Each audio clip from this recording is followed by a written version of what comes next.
Hi friends, ಹೇಗಿದ್ದೀರಾ? ಈ ಭೂಮಿಯ ಮೇಲೆ ವಿಜ್ಞಾನಿಗಳಿಗೂ ಕೂಡ ಕಂಡುಹಿಡಿಯಲಾಗದಂತಹ ಎಷ್ಟೋ ರಹಸ್ಯಗಳು ಇವತ್ತಿಗೂ ಕೂಡ ಹಾಗೆ ಉಳಿದುಕೊಂಡಿವೆ. ಎಷ್ಟು ಮಟ್ಟಿಗೆ ಅಂದ್ರೆ ಆಕಸ್ಮಿಕವಾಗಿ ಸಿಕ್ಕ ಕೆಲವು ವಿಚಿತ್ರ ವಸ್ತುಗಳನ್ನು ನೋಡಿ ಪ್ರಪಂಚದ ಅತಿ ದೊಡ್ಡ ರಿಸರ್ಚರ್ ಗಳೇ ತಲೆ ಕೆಡಿಸ್ಕೊಂಡು ಕುಳಿತಿದ್ದಾರೆ. ಸೊ ಇವತ್ತಿನ ಈ ವಿಡಿಯೋದಲ್ಲಿ ನಾವು ಭೂಮಿಯ ಆಳದಲ್ಲಿ ಸಿಕ್ಕ ಸೈನ್ಸ್ಗೂ ಉತ್ತರ ಸಿಗದ ಅಂತಹ 5 ಅತ್ಯಂತ ನಿಗೂಢವಾದ ಡಿಸ್ಕವರೀಸ್ ಬಗ್ಗೆ ತಿಳಿದುಕೊಳ್ಳಲಿದ್ದೇವೆ. ಅದರಿಂದ ವಿಡಿಯೋ ತುಂಬಾ ಇಂಟ್ರೆಸ್ಟಿಂಗ್ ಆಗಿರುತ್ತೆ. ಸ್ಕಿಪ್ ಮಾಡದೆ ಕೊನೆವರೆಗೂ ನೋಡಿ. ಇನ್ನು ಲೇಟ್ ಮಾಡದೆ let's get it to the video.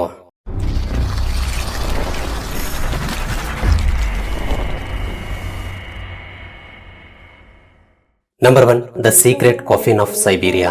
1969ರಲ್ಲಿ ಸೈಬೀರಿಯಾದ ಒಂದು ಕಲ್ಲಿದ್ದಲು ಗಣಿಯಲ್ಲಿ ಕೆಲವು ಜನ ಕಾರ್ಮಿಕರು ಕೆಲಸ ಮಾಡ್ತಾ ಇರ್ತಾರೆ. ಅವರು ಭೂಮಿಯ ಮೇಲ್ಮೈಯಿಂದ ಬರೋಬ್ಬರಿ 70 ಮೀಟರ್ಗಳಷ್ಟು ಆಳದಲ್ಲಿ ಅಗಿತಾ ಇರುವಾಗ ಒಬ್ಬ ವರ್ಕರ್ ನ ಕಣ್ಣಿಗೆ ಮಾರ್ಬಲ್ ನಿಂದ ಮಾಡಿದ ಒಂದು ವಿಚಿತ್ರವಾದ ಶವಪೆಟ್ಟಿಗೆ ಕಾಣಿಸುತ್ತೆ. ಅದು ಮಣ್ಣಿನ ಒಳಗಡೆ ತುಂಬಾ ಭದ್ರವಾಗಿ ಅಡಗಿರುತ್ತೆ. ಮೊದಲು ಇದನ್ನು ನೋಡಿ ಕಾರ್ಮಿಕರು ಗಾಬರಿ ಆಗ್ತಾರೆ. ಇಷ್ಟು ಆಳದಲ್ಲಿ, ಅದು ಕೂಡ ಗಣಿಯ ಒಳಗಡೆ ಈ ಶವಪೆಟ್ಟಿಗೆ ಎಲ್ಲಿಂದ ಬಂತು, ಇದ್ರ ಒಳಗಡೆ ಏನಿದೆ ಎಂಬ ಕುತೂಹಲದಿಂದ ಎಲ್ಲಾ ವರ್ಕರ್ಸ್ ಸೇರಿ ಅದನ್ನ ಹೊರಗಡೆ ತೆಗೆಯೋಕೆ ಪ್ರಯತ್ನಿಸ್ತಾರೆ. ಅದು ನೋಡೋಕೆ ಎಷ್ಟು ದೊಡ್ಡದಾಗಿತ್ತೋ ಅದಕ್ಕಿಂತ 10 ಪಟ್ಟು ಹೆಚ್ಚು ಭಾರವಾಗಿರುತ್ತೆ. ಕೊನೆಗೂ ಹೇಗೋ ಮಾಡಿ ಬಹಳಷ್ಟು ಸಮಯ ಕಷ್ಟಪಟ್ಟು ಅದನ್ನ ಹೊರಗಡೆ ತೆಗಿತಾರೆ. ಆ ಶವಪೆಟ್ಟಿಗೆಯನ್ನ ಓಪನ್ ಮಾಡಿದಾಗ ಅದರಲ್ಲಿದ್ದ ದೃಶ್ಯವನ್ನ ನೋಡಿ ಎಲ್ಲರೂ ಶಾಕ್ ಆಗಿ ಬಿಡ್ತಾರೆ. ಅದರ ಒಳಗಡೆ 25ರಿಂದ 30 ವರ್ಷ ವಯಸ್ಸಿನ ಒಬ್ಬ ಸುಂದರವಾದ ಯುವತಿಯ ಡೆಡ್ ಬಾಡಿ ಇತ್ತು. ಆಕೆಯ ಚರ್ಮ ಬೆಳ್ಳಗೆ ಮತ್ತು ಮೃದುವಾಗಿರುತ್ತೆ. ಆಕೆಯ ಕಣ್ಣುಗಳು ನೀಲಿ ಬಣ್ಣದಲ್ಲಿದ್ವು ಮತ್ತು ಆಕೆ ಬಿಳಿ ಬಣ್ಣದ ತೆಳುವಾದ ಉಡುಪನ್ನ ಧರಿಸಿರ್ತಾಳೆ. ಇಲ್ಲಿ ಆಶ್ಚರ್ಯ ಪಡುವ ವಿಷಯ ಏನು ಅಂದ್ರೆ ಆ ಡೆಡ್ ಬಾಡಿ ನೋಡೋಕೆ ಕೇವಲ ಕೆಲವು ಗಂಟೆಗಳ ಹಿಂದೆಯಷ್ಟೇ ಸತ್ತವರ ಹಾಗೆ ಫ್ರೆಶ್ ಆಗಿತ್ತಂತೆ. ಆದ್ರೆ ಆ ಪೆಟ್ಟಿಗೆಯ ಒಳಗೆ ಆ ಡೆಡ್ ಬಾಡಿಯ ಜೊತೆಗೆ ಪಿಂಕ್ ಬಣ್ಣದ ಒಂದು ವಿಚಿತ್ರವಾದ ಲಿಕ್ವಿಡ್ ಇತ್ತು. ಸೊ ಆ ಡೆಡ್ ಬಾಡಿಯನ್ನ ಆ ಲಿಕ್ವಿಡ್ ನಲ್ಲೇ ಇಟ್ಟಿರ್ತಾರೆ. ನಂತರ ವರ್ಕರ್ಸ್ ಆ ಡೆಡ್ ಬಾಡಿಯನ್ನ ಆ ಪಿಂಕ್ ಲಿಕ್ವಿಡ್ ನಿಂದ ಹೊರಗಡೆ ತೆಗಿತಾರೆ. ಆಶ್ಚರ್ಯ ಏನು ಅಂದ್ರೆ ಹೊರಗಡೆ ತೆಗೆದ ಕೇವಲ ಕೆಲವೇ ಕ್ಷಣಗಳಲ್ಲಿ ಆಕೆಯ ದೇಹ ಪೂರ್ತಿಯಾಗಿ ಕೊಳೆಯೋಕೆ ಶುರುವಾಗುತ್ತೆ. ಸೊ ಇದನ್ನ ನೋಡಿ ಗಾಬರಿಗೊಂಡು ಅವರು ತಕ್ಷಣವೇ ಅಥಾರಿಟಿಗೆ ಈ ವಿಷಯವನ್ನ ತಿಳಿಸ್ತಾರೆ. ತಕ್ಷಣವೇ ಹೆಲಿಕಾಪ್ಟರ್ ಮೂಲಕ ಆ ಶವಪೆಟ್ಟಿಗೆಯನ್ನ ಸೈನ್ಸ್ ಲ್ಯಾಬೊರೇಟರಿಗೆ ಕಳಿಸಲಾಗುತ್ತೆ. ಆ ಪಿಂಕ್ ಬಣ್ಣದ ನೀರು ಯಾವುದು, ಅದು ಇಷ್ಟು ವರ್ಷಗಳ ಕಾಲ ಆ ಬಾಡಿಯನ್ನ ಹೇಗೆ ಫ್ರೆಶ್ ಆಗಿಟ್ಟಿತ್ತು ಎಂದು ರಿಸರ್ಚ್ ಮಾಡೋಕೆ ಶುರು ಮಾಡ್ತಾರೆ. ಆದ್ರೆ ಆ ಲಿಕ್ವಿಡ್ ನ ಒರಿಜಿನಲ್ ಫಾರ್ಮುಲಾ ಸಮಯ ಕಳೆದಂತೆ ಬದಲಾಗಿರೋದ್ರಿಂದ ವಿಜ್ಞಾನಿಗಳಿಗೆ ಅದರ ರಹಸ್ಯವನ್ನ ತಿಳಿದುಕೊಳ್ಳೋಕೆ ಸಾಧ್ಯವಾಗಲ್ಲ. ಬಟ್ ಎಲ್ಲದಕ್ಕಿಂತ ದೊಡ್ಡ ಶಾಕ್ ಏನು ಅಂದ್ರೆ ಆ ಯುವತಿಯ ಡೆಡ್ ಬಾಡಿಯನ್ನ ಚೆಕ್ ಮಾಡಿದಾಗ ಆಕೆ ಬರೋಬ್ಬರಿ 800 ಮಿಲಿಯನ್ ಅಂದ್ರೆ 80 ಕೋಟಿ ವರ್ಷಗಳಷ್ಟು ಹಳೆಯವಳು ಎಂದು ಸೈಂಟಿಫಿಕ್ ಆಗಿ ಪ್ರೂವ್ ಆಗುತ್ತೆ. ಸೊ ಸೈನ್ಸ್ ಪ್ರಕಾರ 80 ಕೋಟಿ ವರ್ಷಗಳ ಹಿಂದೆ ಭೂಮಿಯ ಮೇಲೆ ಮನುಷ್ಯರೇ ಹುಟ್ಟಿರ್ಲಿಲ್ಲ. ಹಾಗಾದ್ರೆ ಆ ಯುವತಿ ಯಾರು? ಆಕೆಯನ್ನ ಇಷ್ಟು ವರ್ಷಗಳ ಕಾಲ ಫ್ರೆಶ್ ಆಗಿಡುವಂತಹ ಆ ಟೆಕ್ನಾಲಜಿ ಆ ಕಾಲದಲ್ಲಿ ಯಾರಿಗಿತ್ತು ಅನ್ನೋದು ಇವತ್ತಿಗೂ ಕೂಡ ಸೈನ್ಸ್ಗೆ ಬಿಡಿಸಲಾಗದ ಒಂದು ಅತಿ ದೊಡ್ಡ ರಹಸ್ಯವಾಗಿ ಉಳಿದು ಹೋಗಿದೆ. Number 2, glyptodon giant shell, Argentina. So ನಮ್ಮ ಲಿಸ್ಟ್ ನಲ್ಲಿರುವ 2ನೇ ಅತ್ಯಂತ ನಿಗೂಢವಾದ ವಸ್ತು ಸಿಕ್ಕಿದ್ದು ಅರ್ಜೆಂಟೀನಾ ದೇಶದಲ್ಲಿ. ಈ ಘಟನೆಯ ಬಗ್ಗೆ ಕೇಳಿದ್ರೆ ಖಂಡಿತ ನೀವು ಆಶ್ಚರ್ಯ ಪಡ್ತೀರಾ. ಒಂದ್ಸಲ ಒಬ್ಬ ರೈತ ತನ್ನ ಹೊಲದಲ್ಲಿ ಕೆಲಸ ಮಾಡ್ತಾ ಇರುವಾಗ ಮಣ್ಣಿನ ಮಧ್ಯೆ ವಿಚಿತ್ರವಾದ ಕಪ್ಪಾಗಿರುವ ದೊಡ್ಡದಾಗಿರುವ ಒಂದು ವಸ್ತು ನೋಡ್ತಾನೆ. ಸಾಧಾರಣವಾಗಿ ಅದು ನೋಡೋಕೆ ದೊಡ್ಡ ಡೈನೋಸರ್ ಮೊಟ್ಟೆಯಂತೆ ಕಾಣಿಸ್ತಾ ಇತ್ತು. ಇದರಿಂದ ಕ್ಯೂರಿಯಾಸಿಟಿ ಹೆಚ್ಚಾಗಿ ಆ ರೈತ ಆ ಜಾಗದಲ್ಲಿ ಮಣ್ಣನ್ನ ಅಗೆಯೋಕೆ ಶುರು ಮಾಡ್ತಾನೆ. ಆದ್ರೆ ಆ ವಸ್ತು ಭೂಮಿಯ ಒಳಗಡೆ ತುಂಬಾ ಆಳವಾಗಿ ಹೂತು ಹೋಗಿರುತ್ತೆ.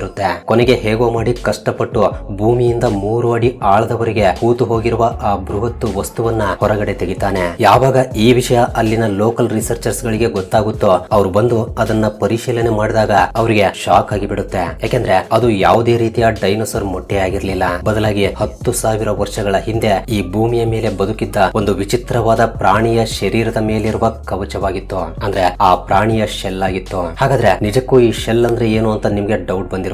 ಸಿಂಪಲ್ ಆಗಿ ಹೇಳಬೇಕು ಅಂದ್ರೆ ಆಮೆಗಳ ಬೆನ್ನಿನ ಮೇಲೆ ಒಂದು ಗಟ್ಟಿಯಾದ ಕವಚ ಯಾವ ರೀತಿ ಇರುತ್ತೋ ಅದೇ ರೀತಿ 10,000 ವರ್ಷಗಳ ಹಿಂದೆ ಕೆಲವು ಪ್ರಾಣಿಗಳು ತಮ್ಮ ಶತ್ರುಗಳಿಂದ ರಕ್ಷಣೆ ಪಡೆಯೋಕೆ ಇಂತಹ ಗಟ್ಟಿಯಾದ ಕವಚವನ್ನ ಹೊಂದಿದ್ವು. ಇಲ್ಲಿ ಅತಿ ದೊಡ್ಡ ಆಶ್ಚರ್ಯದ ವಿಷಯ ಏನು ಅಂದ್ರೆ 10,000 ವರ್ಷಗಳ ಹಿಂದೆ ಮಣ್ಣಿನಲ್ಲಿ ಹೂತು ಹೋಗಿದ್ರೂ ಕೂಡ ಆ ಕವಚಕ್ಕೆ ಯಾವುದೇ ರೀತಿಯ damage ಆಗಿರ್ಲಿಲ್ಲ.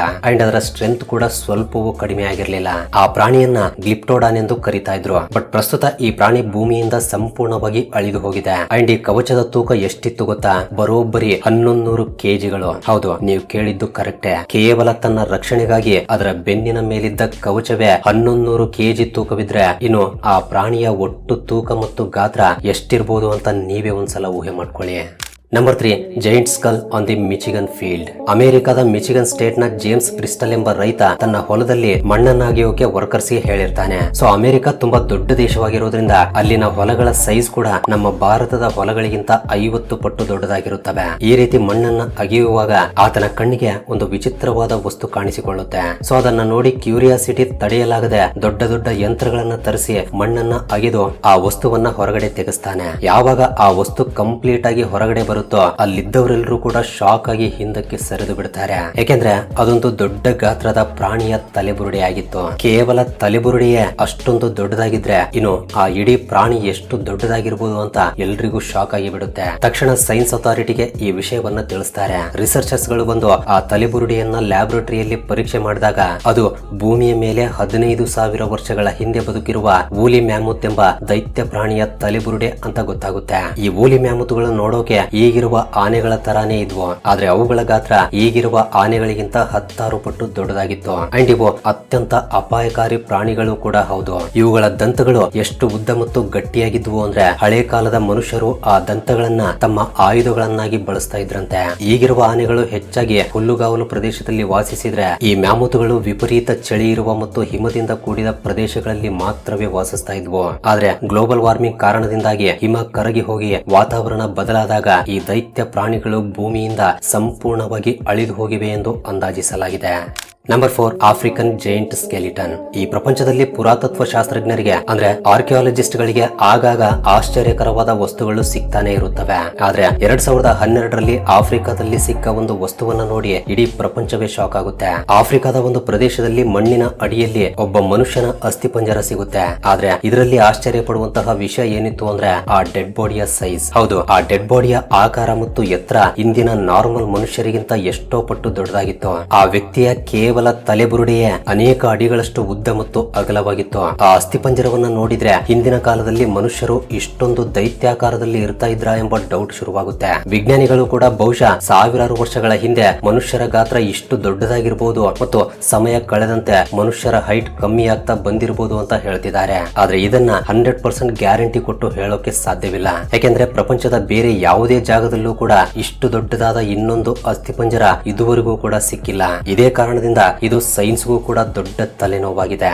Number 5, 75 whales found in the desert. ಇದು ಚಿಲಿ ದೇಶದ ಅಟಕಾಮ ಮರುಭೂಮಿಯಲ್ಲಿ ನಡೆದ ಘಟನೆ. ಅಲ್ಲಿನ ಕೋಸ್ಟಲ್ ಹೈವೇ ನಿರ್ಮಾಣಕ್ಕಾಗಿ ವರ್ಕರ್ಗಳು ಮಣ್ಣನ್ನ ಅಗಿತಾ ಇರ್ತಾರೆ. ಆಗ ಇದ್ದಕ್ಕಿದ್ದಂತೆ ಅವರಿಗೆ ಮಣ್ಣಿನ ಅಡಿಯಲ್ಲಿ ಸಿಕ್ಕ ವಸ್ತುಗಳನ್ನ ನೋಡಿ ತಕ್ಷಣವೇ ಹೈವೇ ಕೆಲಸವನ್ನೇ ನಿಲ್ಲಿಸಿ ಬಿಡ್ತಾರೆ. ಯಾಕೆಂದ್ರೆ ಆ ಅಥಾರಿಟಿ ಮತ್ತು ಕೆಲಸಗಾರರಿಗೆ ಅಲ್ಲಿ 100 ಅಡಿ ಎತ್ತರದ ಬಂಡೆಯ ಮೇಲೆ ಬರೋಬ್ಬರಿ 75 ತಿಮಿಂಗಲುಗಳ ಅಸ್ಥಿಪಂಜರಗಳು ಒಟ್ಟಿಗೆ ಕಾಣಿಸಿಕೊಳ್ಳುತ್ತವೆ. ಸೊ ಇದನ್ನು ನೋಡಿ ಎಲ್ಲರೂ ಕೂಡ ಶಾಕ್ ಆಗ್ತಾರೆ. ಯಾಕೆಂದ್ರೆ ಅಟಕಾಮ ಅನ್ನೋದು ಒಂದು ದೊಡ್ಡ ಮರುಭೂಮಿ. ಅಲ್ಲಿ ಸುತ್ತಮುತ್ತ ಎಲ್ಲೂ ಕೂಡ ಸಮುದ್ರವೇ ಇಲ್ಲ. ಹಾಗಿದ್ದಾಗ ಸಮುದ್ರವಿಲ್ಲದ ಜಾಗದಲ್ಲಿ ಒಂದಲ್ಲ ಎರಡಲ್ಲ ಬರೋಬ್ಬರಿ 75 ತಿಮಿಂಗಲುಗಳ ಅಸ್ಥಿಪಂಜರಗಳು ಇಲ್ಲಿಗೆ ಹೇಗ್ ಬಂದವು ಎಂಬ ಪ್ರಶ್ನೆ ಜನರಲ್ಲಿ ಮೂಡಿ ಬರುತ್ತೆ. ನಂತರ ರಿಸರ್ಚ್ ಟೀಮ್ ಬಂದು ಆ ಅಸ್ಥಿಪಂಜರಗಳನ್ನ ಲ್ಯಾಬೊರೇಟರಿಗೆ ತಗೊಂಡು ಹೋಗಿ ಟೆಸ್ಟ್ ಮಾಡಿದಾಗ ಅವು ಈಗಿನ ಕಾಲದ ಅಸ್ಥಿಪಂಜರಗಳಲ್ಲ, 20 ಲಕ್ಷದಿಂದ 70 ಲಕ್ಷಗಳಷ್ಟು ಹಳೆಯವು ಎಂದು ಗೊತ್ತಾಗುತ್ತೆ. ರಿಸರ್ಚರ್ಸ್ ಹೇಳೋ ಪ್ರಕಾರ 20ರಿಂದ 70 ಲಕ್ಷ ವರ್ಷಗಳ ಹಿಂದೆ ಆ ಅಟಕಾಮ ಮರುಭೂಮಿ ಇರುವ ಜಾಗದಲ್ಲಿ ಬಹುಶಃ ಯಾವುದಾದ್ರೂ ಸಮುದ್ರ ಇರಬಹುದು ಅಥವಾ ಅದೊಂದು ಸಮುದ್ರದ ತೀರವಾಗಿರಬಹುದು. ಸಾಮಾನ್ಯವಾಗಿ ತಿಮಿಂಗಲುಗಳಿಗೆ ಹುಷಾರಿಲ್ದಿದ್ದಾಗ ಅವು ಸಮುದ್ರದ ತೀರಕ್ಕೆ ಬಂದು ಸಾಯುತ್ತವೆ ಎಂದು ವಿಜ್ಞಾನಿಗಳು ಹೇಳ್ತಿದ್ದಾರೆ. ಆದ್ರೆ ಇದ್ಯಾವುದಕ್ಕೂ ಕೂಡ ಸರಿಯಾದ ಸಾಕ್ಷಿಗಳಿಲ್ಲ. ಒಂದು ವೇಳೆ ತಿಮಿಂಗಲುಗಳು ಕಾಯಿಲೆಯಿಂದ ತೀರಕ್ಕೆ ಬಂದು ಸತ್ತು ಅಂತಾನೆ ಅನ್ಕೊಳ್ಳಿ, ಆದ್ರೆ ಬರೋಬ್ಬರಿ 75 ತಿಮಿಂಗಲುಗಳು ಒಂದೇ ಜಾಗದಲ್ಲಿ ಒಂದೇ ಸಮಯದಲ್ಲಿ ಹೇಗ್ ಸತ್ವು? ಇವತ್ತಿಗೂ ಕೂಡ ಇಷ್ಟು ದೊಡ್ಡ ಮರುಭೂಮಿಯಲ್ಲಿ ಆ 75 ತಿಮಿಂಗಲುಗಳ ಅಸ್ಥಿಪಂಜರಗಳು ಎಲ್ಲಿಂದ ಬಂದವು ಅನ್ನೋದು ಇಡೀ ಪ್ರಪಂಚಕ್ಕೆ ಒಂದು ಬಿಡಿಸಲಾಗದ ಮಿಸ್ಟ್ರಿಯಾಗಿಯೇ ಉಳಿದು ಹೋಗಿದೆ. ಸೊ ಇದು ಫ್ರೆಂಡ್ಸ್ ಪ್ರಪಂಚದ 5 ಅತ್ಯಂತ ನಿಗೂಢ ಮತ್ತು ಆಶ್ಚರ್ಯಕರವಾದ ಡಿಸ್ಕವರಿಗಳು. ಇವುಗಳ ಬಗ್ಗೆ ಇವತ್ತಿಗೂ ಕೂಡ ವಿಜ್ಞಾನಿಗಳ ಹತ್ರ ಯಾವುದೇ ರೀತಿಯ ಸ್ಪಷ್ಟವಾದ ಎಕ್ಸ್ಪ್ಲನೇಷನ್ ಇಲ್ಲ. ಅಂಡ್ ಇವುಗಳಲ್ಲಿ ನಿಮ್ಗೆ ಯಾವ ಡಿಸ್ಕವರಿ ಅತ್ಯಂತ ಇಂಟ್ರೆಸ್ಟಿಂಗ್ ಅಂತ ಅನ್ಸಿತು ತಪ್ಪದೆ ಕಮೆಂಟ್ ಮಾಡಿ ತಿಳಿಸಿ. ಹಾಗೆ ವಿಡಿಯೋ ಇಷ್ಟವಾಗಿದ್ರೆ ತಪ್ಪದೆ ವಿಡಿಯೋಗೆ ಒಂದು ಲೈಕ್ ಕೊಟ್ಟು ನಿಮ್ಮ ಫ್ರೆಂಡ್ಸ್ ಅಂಡ್ ಫ್ಯಾಮಿಲಿಗೂ ಶೇರ್ ಮಾಡಿ. ಇಂತಹ ಇಂಟ್ರೆಸ್ಟಿಂಗ್ ವಿಡಿಯೋಗಳಿಗಾಗಿ ತಪ್ಪದೆ ನಮ್ಮ ಚಾನೆಲ್ ಅನ್ನ ಸಬ್ಸ್ಕ್ರೈಬ್ ಮಾಡಿಕೊಂಡು ಪಕ್ಕದಲ್ಲಿರುವ ಬೆಲ್ ಐಕನ್ ಅನ್ನ ಆಕ್ಟಿವೇಟ್ ಮಾಡ್ಕೊಳ್ಳಿ. ಅಂಡ್ ಮತ್ತೆ ಸಿಗೋಣ ಮತ್ತೊಂದು ಇಂಟ್ರೆಸ್ಟಿಂಗ್ ವಿಡಿಯೋದಲ್ಲಿ.